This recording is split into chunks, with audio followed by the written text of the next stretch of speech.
મારી બધી જ ઠાકોર સમાજને મારા તરફથી બધાને દિલથી રામ રામ અને વિડીયોમાં સ્વાગત છે। અને જો વિડીયો મારો તમારા સુધી પહોંચ્યો હોય ને તો દિલથી એક કમેન્ટ કરી દેજો અને ચેનલને ફોલો કરી દેજો, કારણ કે હું ઠાકોર સમાજના હિત માટે જ વિડીયો બનાવું છું।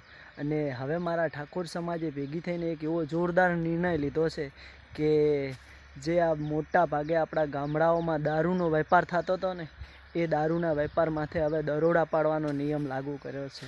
અને ગામે ગામે જો પણ દારૂ ગળાતો હશે ત્યાં રેડો નખાવવામાં આવશે અને દારૂ બંધ કરવામાં આવશે। અને મોટા ભાગે જે પીઠા હશે દારૂ વેચાતો હશે ત્યાં મોટા ભાગે વિરોધ કરવામાં આવશે અને ત્યાં મોટો એવો એક ભયંકર દંડ લેવામાં આવશે। તો તમે આ ગામની મહિલાઓની બાબતે વિચારીને સારું કામ ને સારું પગલું ભર્યું છે, એટલા માટે મારા બધા ઠાકોર સમાજને દિલથી રામ રામ અને વિડીયો શેર કરજો મારા વાલા ભાઈઓ। જય માતાજી।